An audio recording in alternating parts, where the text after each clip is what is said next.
Hi, I'm Liz Thompson, 27 years old. Been married for 5 years with my husband James, who's 30. We have a little boy named Jack, he's 4. I used to work full-time, but now I'm part-time at the same job. James won me over with his determination, and that's how we ended up together. When James and I were dating, he was really sweet, but after we got married, he became controlling, like he thought he didn't need to make an effort anymore. He's super lenient with his younger sister, Jennifer, who's almost 20. Even though there's a big age gap, he spoils her rotten. Before we got married, I got along fine with her. But things changed. Jennifer started showing up at our place all the time, and James would drop everything to cater to her. It's like I'm just a roommate, and she's the queen of the castle. She never brings anything when she comes over and acts like it's totally normal to ignore me. As usual, James invites Jennifer to join us for dinner, even though it was just supposed to be the three of us. She accepts without hesitation, saying that's why she came. I quietly remind James that there's only enough food for 3, but he insists I give my portion to Jennifer since she's here. He even suggests I should always prepare extra in case she shows up unexpectedly. Jennifer apologizes to me, but it feels more like she's happy James is on her side. James scolds me for not being more accommodating to his sister. Feeling frustrated, I make something for myself and join them at the dining table. When Jennifer sees me, she asks James to have a private conversation, excluding me and my son from the table. This isn't the first time I've had to move Jack's meal elsewhere and eat separately. After they finish eating and I start cleaning up, I notice James and Jennifer chatting on the couch, leaving the dishes for me to clean. It feels like they see me as a maid, ignoring both me and my son. I sigh and begin cleaning up, getting ready to bathe Jack. As I approach them, James asked me to get a piece of strawberry sponge cake from the bakery downtown for Jennifer. It was nearly 8 p.m., and I knew it was time to bathe Jack and put him to bed. When I explained this, Jennifer complained to James, saying she really wanted the cake and that skipping Jack's bath for one day wouldn't hurt. James started getting angry, knowing the argument would persist until I agreed. Reluctantly, I agreed to go to the bakery. The bakery was about to close at 9 p.m., so I hurried to get ready, knowing I could make it in time. As I prepared, I overheard James and Jennifer talking loudly, criticizing me for being inflexible and questioning why James married me. Jack wanted to come along, so we decided to go together. As I stepped out, James shouted that we'd get a divorce if I defied him again, and Jack, though young, looked concerned. Trying to hold back my tears, I asked Jack what kind of cake he wanted. His eyes lit up as he said he wanted a cake with lots of apples. We chatted happily about cake on the way, momentarily forgetting the hurtful words. When we reached the cake shop, it was almost closing time. I bought 2 slices of strawberry sponge cake and 1 slice of the fruit-covered cake Jack wanted, though the options were limited. Back home, I served James and Jennifer their cake slices and put one for Jack on a plate, heading to the dining table. Jennifer remarked that Jack's cake looked better, and surprisingly, James swapped it with hers. When Jack protested, Jennifer ignored him and ate his cake. James justified it by saying he bought it with his money, dismissing Jack's right to choose. I was furious and confronted them, but James threatened divorce again. Jack stopped crying, but his worried look broke my heart. After a moment's thought, Jack began eating the strawberry shortcake that Jennifer was meant to have. "Mommy, this cake is delicious. I'm glad I got this one," he said, trying to mask his discomfort. It was distressing to see 3 adults subjecting a young child to such a situation. When Jennifer reached for Jack's cake, I quickly intervened, suggesting we eat in another room. I wanted Jack to enjoy his cake in peace. James protested, saying it was fine for Jennifer to have a bite, but I ignored him and took Jack to the other room. There, watching Jack savor his cake, I felt a sense of relief. Afterward, we bathed together, ignoring James and Jennifer, and cuddled up in Jack's bed. The next morning, Jennifer had already left when I woke up. As I prepared breakfast, I heard Jack crying and found his porcelain piggy bank A gift from my father, broken with the money missing. Jack always said goodnight to it, as he did last night. I suspected James knew something about it. And when I asked, he admitted Jennifer broke it for money without remorse. As I comforted Jack, tears streamed down my face. It was heartbreaking to see James prioritize Jennifer over Jack's well-being. His callousness pierced me, and the mix of sadness and anger engulfed me. James, unmoved by our tears, complained about feeling gloomy in the morning, leaving me shattered. I couldn't hold back my frustration any longer and confronted James. Don't you see how wrong this is, making Jack cry like this? It was the first time I spoke out in anger. I never wanted Jack to witness marital discord, but I couldn't contain myself anymore. James didn't respond. Instead, he stormed off to the bedroom and returned with divorce papers, thrusting them at me. "If you're not happy with me, let's end it," he said before leaving for work. Jack had never cried over anything involving James and Jennifer before, but since last night, he had been inconsolable. I, too, had reached my breaking point. "Jack, let's take a break today and skip daycare, okay?" I suggested. Jack cheered, thrilled at the idea of spending the day with me. "Mommy's the daycare teacher today, right?" he said, his face beaming as he nestled on my lap, looking up at me with pure joy. I marveled at how much patience a young child like Jack must have. So we made a pact to spend the day playing to our heart's content, releasing all that bottled-up patience. I knew taking the day off work would be inconvenient, but I believed it was the best thing for Jack. After explaining the situation, I managed to get some time off. We spent the morning at the park, playing until we were exhausted, then returned home for lunch. Jack seemed unusually tired and cuddled up to me like a little baby, falling asleep on my lap. Normally, he naps on the couch alone, but today he wanted to be close to me. Instead of doing housework during his nap, I decided to cherish this special moment, finding solace in watching Jack sleep peacefully. Suddenly, I heard the front door unlock, much too early for my husband James to be returning.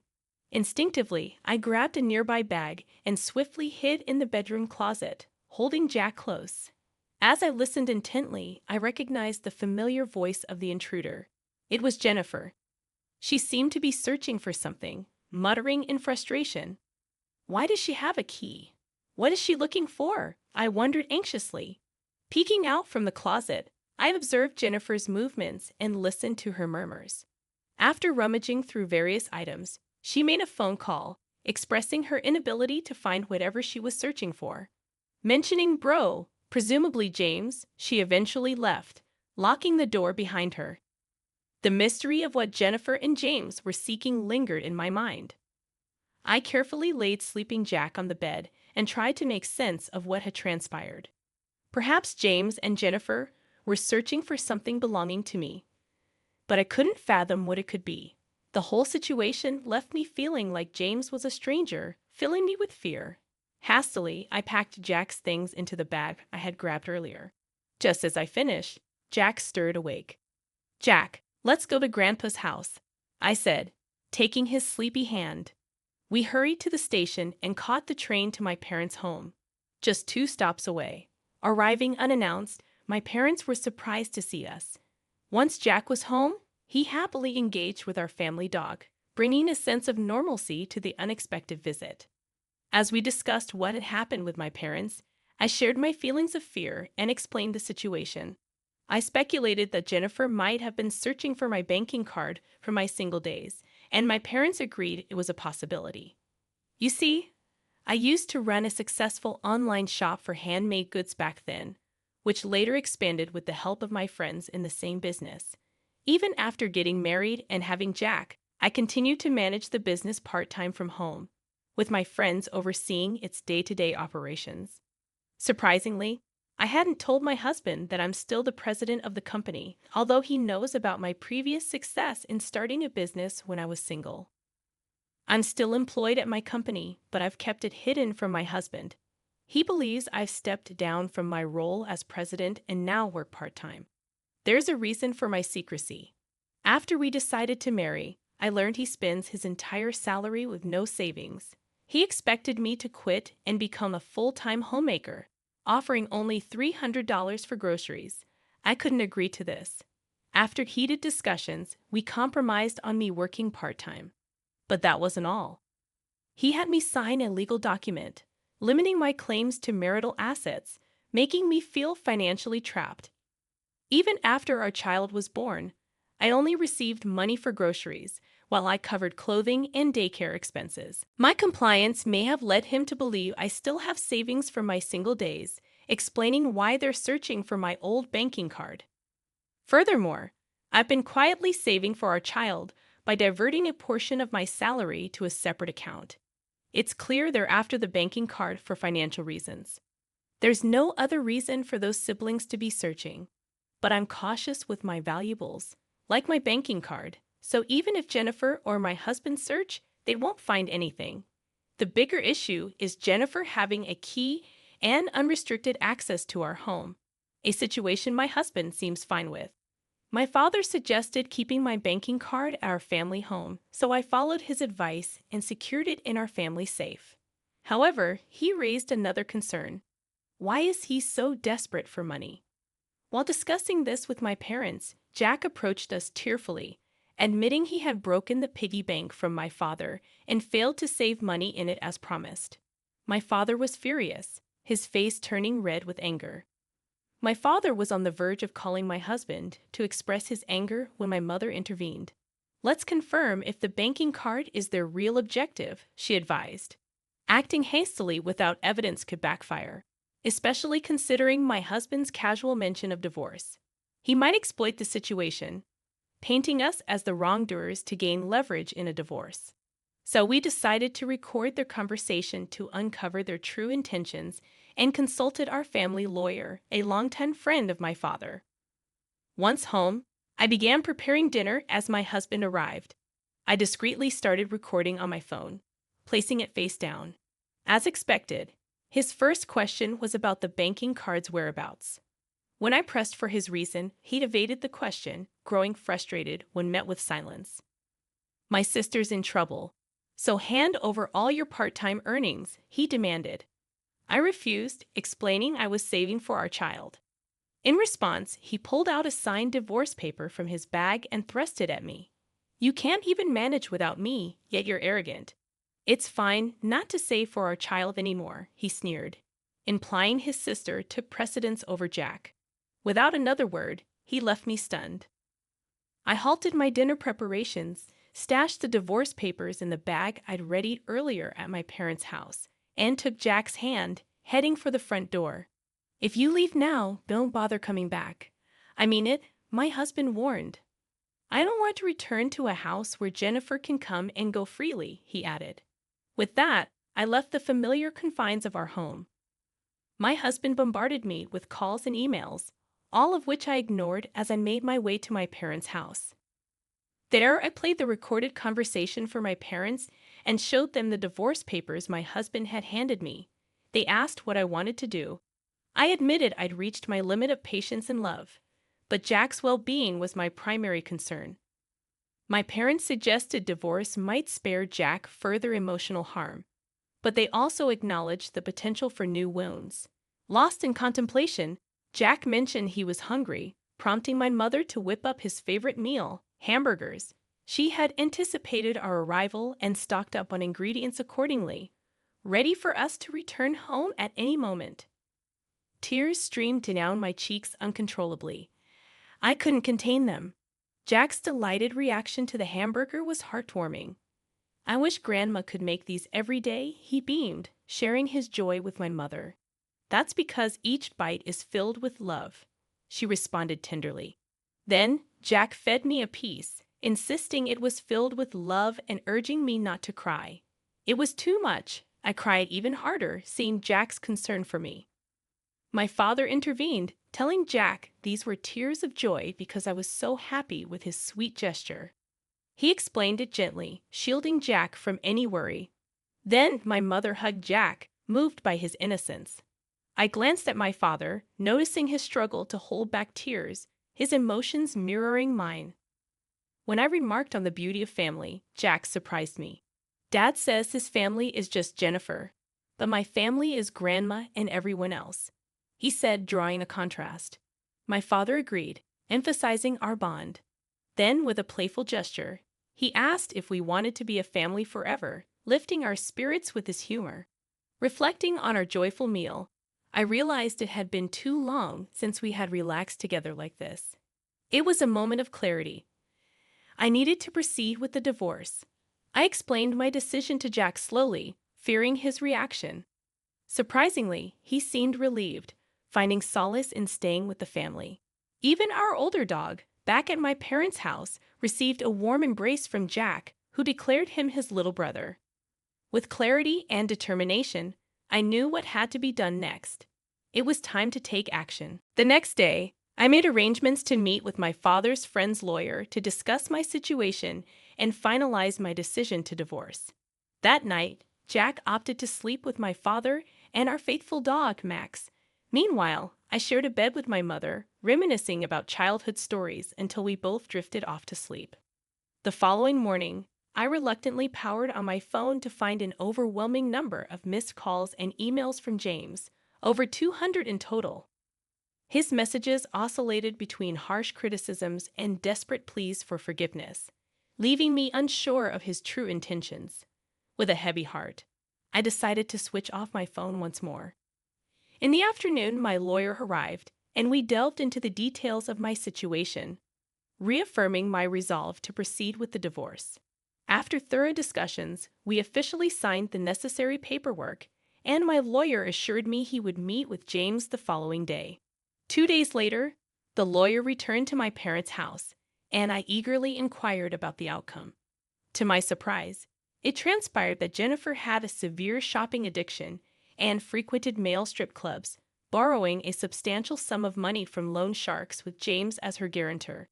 Their plan was to utilize my savings to repay the debt. When repayment was delayed, James confessed but expressed his desire for reconciliation, hoping for Jack and me to return. However, I remained steadfast in my decision to divorce, having already initiated the legal process. James, distraught, asked the lawyer if I could marry someone else. Despite his reluctance to let go, the lawyer affirmed my freedom to pursue future relationships. It was a difficult moment, witnessing James's emotional breakdown as he grappled with the reality of our impending divorce. He finalized the agreement by signing a promissory note to pay Jack $500 in child support each month. With that, the lawyer deemed the matter settled. Later, I received a call from my ex-husband. Our conversation brief but poignant. His once vibrant voice now sounded subdued, speaking with an air of calmness. It dawned on me that he may have believed financially binding me would deter me from seeking divorce, even if I grew to resent him. He confessed to always prioritizing Jennifer, his younger sister, out of a sense of brotherly duty ingrained since childhood. However, he now acknowledged this as a mistake, admitting his jealousy towards Jack, feeling as though I had been taken away from him, despite once loving our son. When he informed me that he and Jennifer had repaid her debts and expressed his intention to reconcile, pleading for me not to remarry, I firmly asserted that my love for him had faded, and there was no chance of reconciliation. Our conversation ended with tears exchanged over the phone as I wished him happiness before he hung up. In the aftermath, I leaned on my parents for support, making arrangements to transfer Jack to a different daycare while reviving my career as a businesswoman. Unable to keep silent any longer, I disclosed everything to my in-laws, who were outraged by the betrayal and resolved to disown James and Jennifer. Now they lived together in a modest apartment, their once close sibling bond deteriorating under the strain of their circumstances. As for me, I'd chosen to view their plight as a form of personal retribution.